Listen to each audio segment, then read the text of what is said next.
Hello student, good morning, good afternoon, good evening, what ever you feel be connected with. आज के इस video में हम लोग देखेंगे वेरी वेरी इंपॉर्टेंट क्वेश्चन जो जैक कंप्यूटर साइंस एग्जाम में पूछे जाएंगे।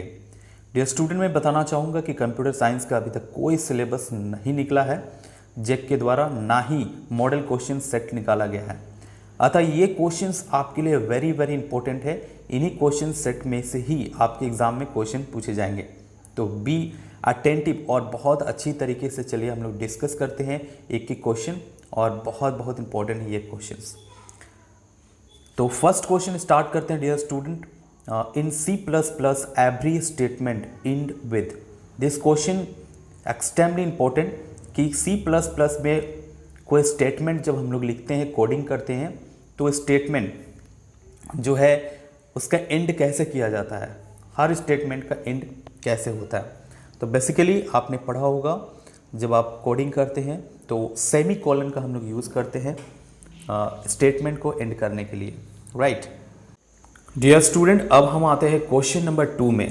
Question number 2 very very important है क्योंकि ये कई बार एग्जाम्स में पूछा जा चुका है। बेस क्लास इज, एक बेस क्लास क्या होता है। बेसिकली ये कॉन्सेप्ट तब काम करता है जब हम इनहेरिटेंस के सिद्धांत पर काम करते हैं। इनहेरिटेंस का सिद्धांत क्या होता है, बेसिकली जब क्लास का हम लोग यूज़ करते हैं तो क्लास में डेटा मेंबर फंक्शंस होते हैं, और उसी क्लास के प्रॉपर्टीज़ को जब हम किसी दूसरे क्लास में यूज करते हैं तो वो इनहेरिटेड या डिराइव्ड क्लास कहलाता है। और डिराइव्ड क्लास जो है वो मेन क्लास के प्रॉपर्टीज़ को इनहेरिट करता है। तो बेसिकली क्या होता है, एक बेस क्लास होता है, उस बेस क्लास के जो डेटा मेंबर फंक्शंस है ये इनहेरिट करके हम किसी दूसरे क्लास में यूज़ करते हैं। तो बेस क्लास को किस नाम से, दूसरे नाम से जाना जाता है, कहता है कि बेस क्लास है क्या है, इनमें से क्या है। तो बेस क्लास को हम नॉर्मल क्लास कहते हैं। डिराइव्ड क्लास तो चाइल्ड क्लास होता है जो इनहेरिट होता है, और चाइल्ड क्लास वही इनहेरिटेड क्लास होता है। तो बेसिकली दिस क्वेश्चन का जो आंसर होगा वो नॉर्मल क्लास होगा। तो चलिए स्टूडेंट, अगला क्वेश्चन पर हम लोग देखते हैं। अगला क्वेश्चन और ज़्यादा इंपॉर्टेंट है आपके एग्जाम में के लिए, क्योंकि ये सारे क्वेश्चन जो सेलेक्टेड क्वेश्चन है मैं आप लोग के लिए लेके आया हूँ, इनका प्रैक्टिस आप बहुत अच्छी तरह से कर लो। ओके, तो राइट, अगला क्वेश्चन हम देखते हैं कि which of the following is not a feature of C plus plus. Very very important dear students, which of the following is not a feature of C plus plus. C plus plus का कौन सा feature नहीं है जो निम्नलिखित यहाँ option दिए हुए हैं, जैसे ऑपरेटर ओवरलोडिंग। बेसिकली ऑपरेटर का हम लोग यूज़ करते हैं, there are multiple types of operators, plus minus और बहुत सारे ऑपरेटर्स होते हैं, तो उनका हम यूज़ करते हैं। और एक प्रोग्राम में एक से ज़्यादा बार यूज़ जब हम करते हैं किसी ऑपरेटर का तो वो ऑपरेटर ओवरलोडिंग कहलाता है। और बेसिकली ऑपरेटर ओवरलोडिंग ये हमारा फीचर है सी प्लस प्लस का। साथ ही इनहेरिटेंस, बिल्कुल इनहेरिटेंस, एक क्लास बनाते हैं तो उसके अंदर जितने भी डेटा मेंबर फंक्शंस बनाते हैं उसको हम दूसरे क्लास में ड्राइव करते हैं, इनहेरिट करते हैं। तो इनहेरिटेंस का भी फीचर मौजूद है सी प्लस प्लस में। नेम स्पेस, डियर स्टूडेंट, जब हम आईओ स्ट्रीम लिखते हैं उसके बाद हेडर फाइल में हम लोग क्या जोड़ते हैं, नेम स्पेस। ये latest version of C plus plus में ये भी मौजूद है। तो यहाँ हमारा जो करेक्ट आंसर होगा वो क्या कह रहा है कि which of the following is not a feature of C plus plus. C plus plus का क्या फीचर नहीं है, तो वो है रिफ्लेक्शन। डियर स्टूडेंट, रिफ्लेक्शन सही आंसर होगा, इसे आप अच्छा तरह से रट लो। This question is very important. Next question पर आते हैं। हमारा नेक्स्ट क्वेश्चन है dear student, which of the following is not a member of class of the class. कौन सा जो है वो क्लास का मेंबर नहीं है। तो डियर स्टूडेंट, यहाँ पर कुछ ऑप्शंस हैं, आप देखो जो है, अगर हम बात करेंगे, जस्ट अ सेकेंड,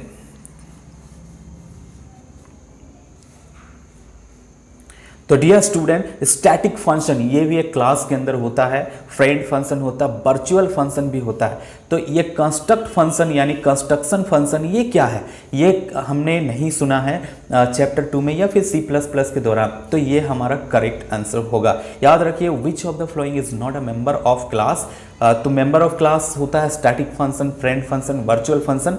आंसर हमारा होगा कंस्ट्रक्ट फंक्शन, ये हमारा बुक में नहीं है। This is the correct answer, right. तो नेक्स्ट आते हैं हम लोग नेक्स्ट क्वेश्चन में। अब हमारा नेक्स्ट क्वेश्चन है, डियर स्टूडेंट ध्यान से पढ़िए, हमारा नेक्स्ट क्वेश्चन है which of the following is not correct class of the object cout. अब सी आउट और सी इन क्या है, हम लोग इनपुट के लिए सी इन का यूज करते हैं और आउटपुट के लिए हम लोग सी आउट का यूज करते हैं, राइट। तो सी इन क्या होता है, हम लोग जब हेडर फाइल लिखते हैं तो सी इन के लिए हम लोग आई यानी कंसोल इनपुट और आउटपुट के लिए हम लोग ओ लिखते हैं। तो सी आउट को अगर हम ऑब्जेक्ट मानेंगे तो ऑब्जेक्ट अगर सी आउट को हम मानते हैं तो विच of the following is correct class, उसका किस टाइप का वो क्लास से लिया गया है, यानी उस डेटा को ये यूज करेगा। तो हमें क्या करना पड़ता है, जितने भी फंक्शंस यूज करते हैं उसके लिए हमें सी आउट और सी इन के लिए हेडर फाइल में हम लोग को आईओ स्ट्रीम दर्शाना पड़ता है। तो यहाँ पर सिर्फ सी आउट दिया हुआ है जो एक यहाँ पर इसे एक ऑब्जेक्ट कहा गया, तो बेसिकली इसका क्लास जो होगा वो ओ स्ट्रीम होगा, क्योंकि सी इन के लिए हम लोग इनपुट करते हैं तो उसे आई से रिप्रेजेंट करते हैं और आउटपुट को ओ से रिप्रेजेंट करते हैं, इसीलिए आई ओ स्ट्रीम ये हमारा हेडर फाइल बनता है। तो यहाँ पर सिर्फ सी आउट दिया हुआ है जिस वजह से हम इसे आई नहीं कह सकते, ओ स्ट्रीम कहेंगे। अगर सी इन रहता तो आई स्ट्रीम होता और सी इन और सी आउट रहता तो आई ओ स्ट्रीम होता। तो यहाँ पर बिल्कुल क्या है कि सी आउट दिया हुआ है, तो ये हमारा हो जाएगा ostream. This is the correct answer. जो स्टूडेंट्स समझ में आ रहा होगा, these are the very very important question which are going to be asked in your exam on December, okay right. तो नेक्स्ट हम लोग अगले क्वेश्चन पर मूव करते हैं। Which of the following is not a type of inheritance. Very very important question है ये कि इनमें से कौन इनहेरिटेंस का एक प्रकार नहीं है। तो डियर स्टूडेंट, इनहेरिटेंस का कॉन्सेप्ट से एक क्वेश्चन हमारा आता ही है। There are multiple type of inheritance. Parent child में जो रिलेशन होता है उसे इनहेरिटेंस कहते हैं। यहाँ प्रोग्रामिंग में क्या होता है कि जो बेस क्लास होता है उसके प्रॉपर्टीज़ को, डेटा मेंबर फंक्शंस को अगर हम लोग किसी दूसरे क्लास में यूज करते हैं तो वो इनहेरिटेंस का कॉन्सेप्ट कहलाता है। और इनहेरिटेंस कई प्रकार के होते हैं, single inheritance, multiple inheritance, multi level inheritance, hybrid inheritance और हेरेरिकल इनहेरिटेंस। तो यहाँ पर हमारा पूछ रहा है कि निम्नलिखित में से कौन सा इनहेरिटेंस का एक प्रकार नहीं है। तो मल्टीपल इनहेरिटेंस भी होता है, मल्टी लेवल इनहेरिटेंस भी होता है, हेरेरिकल इनहेरिटेंस भी होता है। तो यहाँ पर कौन सा नहीं है, तो ये हमारा करेक्ट आंसर हो जाएगा डिस्ट्रीब्यूटिव। ऐसा कोई नहीं है कि डिस्ट्रीब्यूटिव इनहेरिटेंस होगा, तो करेक्ट आंसर हमारा है डिस्ट्रीब्यूटिव इनहेरिटेंस। चलिए अपने नेक्स्ट क्वेश्चन पर आते हैं। वेरी वेरी इंपॉर्टेंट है ऑल द क्वेश्चन। मैं बार बार आप लोगों से कह रहा हूँ, इन क्वेश्चंस को बहुत अच्छा से आप लोग प्रैक्टिस कर ले। अपने नेक्स्ट क्वेश्चन में आते हैं। इन प्रोटेक्टेड इनहेरिटेंस, बहुत इंपॉर्टेंट है, देखिए। In protected inheritance a public data member of base class will be treated in a derived class as. ये जो इनहेरिटेंस हम लोग यूज करेंगे वो प्रोटेक्टेड, याद रखना है। प्रोटेक्टेड इनहेरिटेंस के अंदर अगर कोई भी डेटा होता है, चाहे पब्लिक हो या प्रोटेक्टेड हो, वो बेस क्लास में ट्रीट किया जाएगा। Base class treated in a derived class, derived class में उसे प्रोटेक्टेड की तरह ही ट्रीट किया जाएगा। अगर यहाँ पब्लिक इनहेरिटेंस रहता तो यहाँ हम लोग पब्लिक लगाते, ठीक है। तो यहाँ पब्लिक नहीं होगा। The question will be right answer, the answer of the question will be right कि प्रोटेक्टेड। यहाँ पर जो है प्रोटेक्टेड इनहेरिटेंस है तो पब्लिक डेटा मेंबर भी प्रोटेक्टेड ही होता है। तो ऑप्शन नंबर सी जो प्रोटेक्टेड है ये हमारा करेक्ट आंसर होगा, राइट। नेक्स्ट क्वेश्चन पर आते हैं डियर स्टूडेंट। अभी बहुत ही इंटरेस्टिंग क्वेश्चंस बाकी हैं जिन्हें हम देखने वाले हैं। तो हमारा नेक्स्ट क्वेश्चन है डियर स्टूडेंट्स कि मेन इज एन। आप लोग जानते हो जब हम लोग प्रोग्राम लिखते हैं तो इंट मेन, वॉइड मेन, ये सब का हम लोग यूज़ करते हैं। तो मेन जो हम लोग यूज़ करते हैं वो क्या है आखिर, C++ में उसे क्या कहा जाता है? तो बेसिकली मेन एक फंक्शन है डियर स्टूडेंट, ना कीवर्ड है और ना ऐसे कीवर्ड हम लोग कह सकते हैं क्योंकि ये C++ के लाइब्रेरी में आता है, लेकिन यहाँ फंक्शन कहना ज़्यादा अप्रोप्रिएट होगा डियर स्टूडेंट। तो मेन क्या है आपसे पूछा जाता है, तो main is a function. Main जो है एक फंक्शन है, राइट। तो नेक्स्ट क्वेश्चन पर आते हैं। नेक्स्ट क्वेश्चन हमारा है ऑपरेटर से। तो एक क्वेश्चन आता ही है dear student, a set of arithmetic operators are. Arithmetic operator यानी अंकगणितीय ऑपरेटर्स किसे कहा जाता है? तो आपको समझना है कि अंकगणित जो मैथमेटिक्स के लिए भी हम लोग यूज़ करते हैं, प्लस माइनस, गुना भाग, जोड़ घटाव, यही सब तो अर्थमेटिक ऑपरेटर्स कहलाते हैं। यानी प्लस माइनस, और यहाँ स्ट्रिक्सिक का यूज़ किया गया है मल्टीप्लाई के लिए, साथ ही हम लोग परसेंटेज या स्लेस का यूज़ यहाँ करेंगे। तो ये हमारा अर्थमेटिक ऑपरेटर्स कहलाएंगे। ओके राइट, तो मूव करते हैं नेक्स्ट क्वेश्चन की ओर। डियर स्टूडेंट्स, हमारा नेक्स्ट क्वेश्चन है set of logical operators. Basically operators, there are many type of operators in C++। आपको सेपरेटली मैं वीडियो में बताऊंगा कि ऑपरेटर्स जो है किन किन प्रकार के होते हैं, इनहेरिटेंस क्या होते हैं, लेकिन हमारे पास अभी वक्त कम है, एग्ज़ाम बहुत नज़दीक है, इसीलिए हम यहाँ पर जितने भी इंपॉर्टेंट ऑब्जेक्टिव क्वेश्चन हैं उनका डिस्कशन कर रहे हैं। तो हमारा अगला क्वेश्चन है सेट ऑफ लॉजिकल ऑपरेटर्स।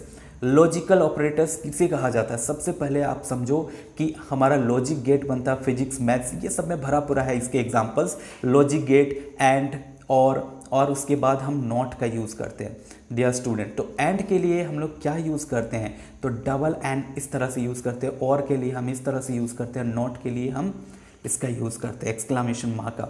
तो यहाँ पर देखिए ऑप्शन नंबर सी ये जो हमारा करेक्ट हो जाएगा, लॉजिकल ऑपरेटर एंड, और इसके बाद ये जो चिन्ह है फिर हम ये चिन्ह का यूज़ करेंगे, ये हमारा लॉजिकल ऑपरेटर्स कहलाएंगे। तो डियर स्टूडेंट नेक्स्ट क्वेश्चन की ओर मूव करते हैं। All the questions are very important. हमारा अगला क्वेश्चन है कि which of the following concept means determining a run time what method to invoke. तो बेसिकली यहाँ पर डायनेमिक बाइंडिंग का यूज़ किया जाता है डियर स्टूडेंट, ना डेटा हेडिंग का हम लोग यूज़ करेंगे, ना डायनेमिक लोडिंग का यूज़ करेंगे, ना डायनेमिक ट्राइंग। तो इस क्वेश्चन का जो आंसर हो जाएगा ये हमारा डायनेमिक बाइंडिंग हो जाएगा डियर स्टूडेंट। अगला क्वेश्चन की ओर मूव करते हैं। तो नेक्स्ट क्वेश्चन हमारा और भी इंपॉर्टेंट है डियर स्टूडेंट्स। तो यहाँ आप देख सकते हैं, is a way of combining data with functions into an object. Basically data को कंबाइनिंग करने का फंक्शन और ऑब्जेक्ट के साथ ये कौन सा तरीका है जिसे हम कंबाइन करते हैं? तो बेसिकली आप लोग बहुत सारे दवाइयाँ खाते हैं जिसमें कैप्सूल वगैरह भी आप लोग खाते होंगे। तो याद रखिएगा कैप्सूल में क्या होता है, बाइंड किया हुआ रहता है, नहीं कंबाइन किया हुआ रहता है दवा को। उसी प्रकार यहाँ आपको जानना है कि एक तरीका है डेटा और फंक्शंस को बाइंड करने का, वो तरीका इनकैप्सुलेशन कहलाता है। कई बार ये पूछा जाता है ब्रेपिंग अप करने का जो तरीका है ये क्या कहलाता है? ये भी इनकैप्सुलेशन कहलाता है डियर स्टूडेंट। रैपिंग अप यानी बाइंड करके रखना, या फिर इनकैप्सुलेट करना, कंबाइन करके रखना, यानी डेटा और फंक्शंस को जो कंबाइंड करके रखता है इनटू एन ऑब्जेक्ट, ये प्रक्रिया कहलाती है। ये एक फीचर है C++ का, इनकैप्सुलेशन। तो समझ गए होंगे। नेक्स्ट क्वेश्चन पर आते हैं डियर स्टूडेंट, जो कि और भी वेरी वेरी इंपॉर्टेंट है। हमारा नेक्स्ट क्वेश्चन है EOF is an acronym of. EOF किस चीज का संक्षिप्त रूप है, यानी शॉर्ट फॉर्म है डियर स्टूडेंट। तो E ऑफ F, E से हम कह सकते हैं इंड, O से ऑफ, और F से होता है फाइल, यानी बेसिकली EOF जो है इंड ऑफ फाइल। ये हमारा C नंबर करेक्ट आंसर होगा dear student. End of file को EOF शॉर्ट में कहा जाता है, एक्रोनिम है EOF इंड ऑफ फाइल का। तो नेक्स्ट क्वेश्चन पर आते हैं dear student, very very important question हम देख रहे हैं। तो चलिए अगला क्वेश्चन देखते हैं। C++ लैंग्वेज, जी हाँ, C++ language has been developed by. हम लोग जानते हैं कि C लैंग्वेज किसी और ने डेवलप किया था, लेकिन C++ लैंग्वेज की जब बात होती है तो हमारे माइंड में एक मात्र व्यक्ति आते हैं, बिजार्ने स्टोस्टॉप या जार्ने स्टोस्टॉप जिसे कहते हैं। इसे याद कर लो, ये कई बार क्वेश्चन पूछा जा चुका है डियर स्टूडेंट, मेन क्वेश्चन है ये। चलिए नेक्स्ट क्वेश्चन पर आते हैं। अगला क्वेश्चन हमारा है which operator has the lowest precedence, यानी किस ऑपरेटर का सबसे लोवेस्ट प्रधानता होता है C++ में। तो डियर स्टूडेंट याद कर लीजिए, असाइनमेंट ऑपरेटर यानी इक्वल टू को हम यहाँ सबसे लोवेस्ट प्रेसिडेंस देते हैं C++ में, यानी assignment operator will be the correct answer dear student. चलिए नेक्स्ट क्वेश्चन पर हम आते हैं। नेक्स्ट क्वेश्चन हमारा है कि the ternary operator operates on how many operands. देखिए ऑपरेटर्स जब हम पढ़ते हैं तो यूनरी, बाइनरी, टर्नरी ये हम पढ़ते हैं। यूनरी ऑपरेटर क्या करती है कि उसे एक ऑपरेंड की आवश्यकता पड़ती है, एक वेरिएबल की आवश्यकता पड़ती है। बाइनरी में 2 ऑपरेंड की आवश्यकता पड़ती है, और टर्नरी यानी 3 ऑपरेंड की आवश्यकता पड़ती है, तभी वो ऑपरेटर काम आते हैं। तो टर्नरी मीन्स क्या? 3 ऑपरेटर्स डियर स्टूडेंट, 3 ऑपरेंड के लिए यह काम करती है, जिस वजह से टर्नरी ऑपरेटर, यहाँ जो हमारा क्वेश्चन है कि the ternary operator operate on how many operand, तो हाउ मेनी ऑपरेंड, 3 ऑपरेंड के अंदर ये काम करती है। चलिए नेक्स्ट क्वेश्चन की ओर हम मूव करते हैं। Dear student, very very important question हम देख रहे हैं सी प्लस प्लस का, स्पेशली ये एग्जाम सीरीज है डियर स्टूडेंट आप सबों के लिए। तो हमारा नेक्स्ट क्वेश्चन है an instance of a class. एक क्लास का ही इंस्टेंस क्या होता है? जब आप ऑब्जेक्ट पढ़ते हो तो ऑब्जेक्ट को इंस्टेंस ऑफ क्लास कहा जाता है, क्योंकि क्लास का ही भाग होता है ऑब्जेक्ट। ऑब्जेक्ट का यूज करेंगे तभी क्लास के प्रॉपर्टीज और मेंबर फंक्शंस को हम एक्सेस कर पाएंगे। तो ऑब्जेक्ट जो है यहाँ पर हमारा करेक्ट आंसर होगा डियर स्टूडेंट। तो नेक्स्ट क्वेश्चन की ओर हम बढ़ते हैं। नेक्स्ट क्वेश्चन हमारा है which of the following library function below by default aborts the program. Program को समाप्त कर देता है डियर स्टूडेंट। आंख मूंद करके आप टिक मारो, exit function. Exit function program को अबॉर्ट कर देता है डियर स्टूडेंट। नेक्स्ट क्वेश्चन पर आते हैं। नेक्स्ट क्वेश्चन और भी इंपॉर्टेंट होने वाला है। नेक्स्ट क्वेश्चन देखिए क्या है dear student, the individual element in an array are called. Array आप लोग पढ़े होंगे, इंडेक्स वैल्यू हमेशा 0 से स्टार्ट होता है और एरे का जो सब स्क्रिप्ट होता है उसके अंदर हम डिफाइन करते हैं एरे का कितना एलिमेंट हम यूज करने वाले हैं। तो बेसिकली सब स्क्रिप्टेड यहाँ राइट आंसर होगा dear student. The individual element in an array are called subscripted या सब स्क्रिप्ट्स भी हम कह सकते हैं। तो this is the right answer dear student. अगला क्वेश्चन की ओर हम बढ़ते हैं जो कि और भी इंपॉर्टेंट होने वाला है। काफ़ी इंटरेस्टिंग लग रहा होगा आप लोग को। ये सारे क्वेश्चंस से ही क्वेश्चन पूछे जाएंगे आपके एग्जाम में। तो नेक्स्ट क्वेश्चन हमारा है dear student, the default access level assigned to member of a class is. तो डिफॉल्ट, अगर आप कभी क्लास को डिफाइन करते हैं और आप भूल जाते हैं विजिबिलिटी मोड डिफाइन करना, प्राइवेट पब्लिक प्रोटेक्टेड, तो यहाँ पर आंख मूंद करके टीक मारिए डियर स्टूडेंट कि क्लास में जब हम डिफाइन करते हैं तो डिफॉल्ट हमारा प्राइवेट होता है। जी हाँ, डिफॉल्ट जो हमारा एक्सेस लेवल होता है वो प्राइवेट होता है डियर स्टूडेंट। तो डियर स्टूडेंट यहाँ हमने सीखा कि किस तरह से प्राइवेट जो है ये हमारा असाइन किया जाता है डिफॉल्ट क्लास एक्सेस लेवल के लिए। चलिए नेक्स्ट क्वेश्चन की ओर मूव करते हैं dear student, very very important. Next question देखिए, which of the following is an abstract data type. जी हाँ, अबस्ट्रैक्ट डेटा टाइप फ्लोइंग में से क्या क्या है आपको बताना है। तो इंट इंटेजर के लिए, स्ट्रिंग के लिए, डबल हम लोग फ्लोट वैल्यू अगर ज़्यादा होता है डबल का यूज़ करते हैं। ये तीनों के तीनों क्या है, fundamental data type, fundamental data type. तो हमारा क्लास ही बचा जो अबस्ट्रैक्ट डेटा टाइप है dear student. Which of the following is abstract data type. तो क्लास जो है एक अबस्ट्रैक्ट डेटा टाइप है और इंट, स्ट्रिंग, डबल ये सब फंडामेंटल डेटा टाइप है। तो चलिए नेक्स्ट क्वेश्चन की ओर मूव करते हैं। अगला क्वेश्चन और भी इंटरेस्टिंग होने वाला है। और क्या है ये अगला क्वेश्चन हमारा, जी हाँ, लूप से क्वेश्चन है और लूप से क्वेश्चन 100% पूछा जाएगा, ये लिख कर आप ले लो। तो यहाँ पर जो है हमारा फॉर लूप के बारे में कहा जा रहा है। फॉर लूप देखिए 2 प्रकार का लूप होता है, एंट्री कंट्रोल, एग्जिट कंट्रोल। अगर हम कंडीशन के थ्रू से कंट्रोल करते हैं शुरू में ही प्रोग्राम का तो वो एंट्री कंट्रोल कहलाता है और एंड में कंट्रोल करने पर हम उसे एग्जिट कंट्रोल करते हैं। तो यहाँ पर जो है हमारा फॉर लूप और वाइल लूप को एंट्री कंट्रोल कहा जाता है, बाद बाकी जैसे डू वाइल लूप जो हमारा है वो एग्जिट कंट्रोल है। तो फॉर लूप किस प्रकार का लूप है डियर स्टूडेंट? फॉर लूप जो है एंट्री कंट्रोल लूप है। ये इंटरनेट में सर्च करके देख लीजिए, for loop is an entry control loop. ये हमारा करेक्ट आंसर है, राइट। तो नेक्स्ट क्वेश्चन की ओर हम मूव करते हैं। नेक्स्ट क्वेश्चन है हमारा, which of the following approach is adopted by C plus plus. जी हाँ student, very important question. Which of the following is adopted by C plus plus. कौन सा अप्रोच प्रोग्रामिंग कंपाइलर अंडरस्टैंड करता है तो कौन सा अप्रोच को अपनाता है? जी हाँ, बॉटम टू अप इस कॉन्सेप्ट पर काम करता है dear student. Bottom to up यह हमारा राइट आंसर होगा। नेक्स्ट क्वेश्चन की ओर मूव करते हैं डियर स्टूडेंट, जो कि काफ़ी इंपॉर्टेंट है। तो यहाँ पर देखिए, which of the following is a symbol for and operator. थोड़ा देर पहले मैंने आप लोगों को बताया था एंड और नॉट के बारे में, और इसका चिन्ह भी मैंने बताया था। तो बेसिकली डबल एंड यहाँ पर जो हम यूज़ करते हैं, फेयर एंड लवली जैसे लिखते हैं, तो ये जो डबल एंड है ये एंड ऑपरेटर को रिप्रेजेंट करता है, उसके लिए ये डेनोटेड है। तो नेक्स्ट क्वेश्चन की ओर आते हैं dear student, very very important आपके एग्जाम के लिए, राइट। तो नेक्स्ट क्वेश्चन हमारा है, सी आउट इज ए और एंड। सी आउट क्या है? तो बेसिकली ये क्वेश्चन हमारा रिपीट हो रहा है, आप लोग बताओ क्या है, आप कमेंट कर सकते हो। चलो मैं ही बता देता हूँ, C out is an function. C out is a function. C out क्या है? एक फंक्शन है, राइट। तो ये आपका रिवीजन भी हो जा रहा है इसी वीडियो के माध्यम से। चलिए नेक्स्ट क्वेश्चन की ओर मूव करते हैं। तो नेक्स्ट क्वेश्चन हमारा है which operator has the lowest precedence. यहाँ भी आपका रिपीटेशन हो रहा है, तो आप लोग बताओ क्या है इसका राइट आंसर।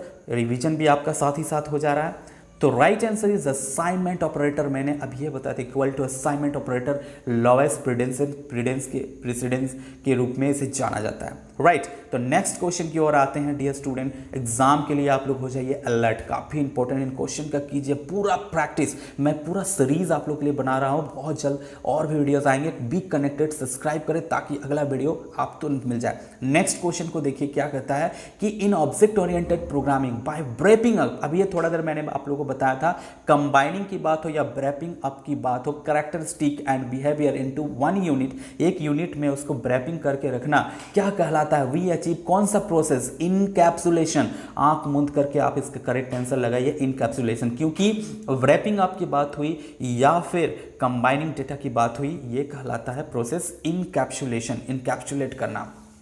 राइट तो नेक्स्ट क्वेश्चन की ओर आते हैं डियर स्टूडेंट। हमारा नेक्स्ट क्वेश्चन है the use of break statement in switch statement. जी हाँ, वेरी इंपॉर्टेंट, ये क्वेश्चन तो एकदम ही आ सकता है आपके एग्जाम में। यूज ऑफ ब्रेक स्टेटमेंट जो है स्विच स्टेटमेंट के जो प्रोग्राम हम बनाते हैं उसमें यूज करना क्या कंपलसरी है या ऑप्शनल है। तो कंपलसरी है, बिना ब्रेक किए हम स्टेटमेंट को अगला स्टेटमेंट में जंप नहीं कर सकते हैं, इसलिए ब्रेक को जंपिंग स्टेटमेंट भी कहा जाता है। तो स्विच स्टेटमेंट में ब्रेक का यूज करना वेरी वेरी इंपॉर्टेंट, यानी कंपलसरी है। राइट तो अगला क्वेश्चन पर आते हैं डियर स्टूडेंट। नेक्स्ट क्वेश्चन हमारा है, देखिए ये नेक्स्ट क्वेश्चन 30 क्वेश्चंस का ये सेट है, आज मैंने इस वीडियो में कवर किया। अगला जो सेट है मैं नेक्स्ट वीडियो में मैं अपलोड करूंगा, जो कि हमारा डेटा स्ट्रक्चर पर होगा, काफ़ी इंपॉर्टेंट। फिर इंटरनेट के क्वेश्चन आंसर के लिए आप लोग के लिए एक सेपरेट वीडियो होगा। तो वेरी इंपॉर्टेंट और भी क्वेश्चंस हम अगले वीडियो में डिस्कस करने वाले हैं। 30 क्वेश्चंस का ये वीडियो है। तब तक के लिए be connected with, thank you.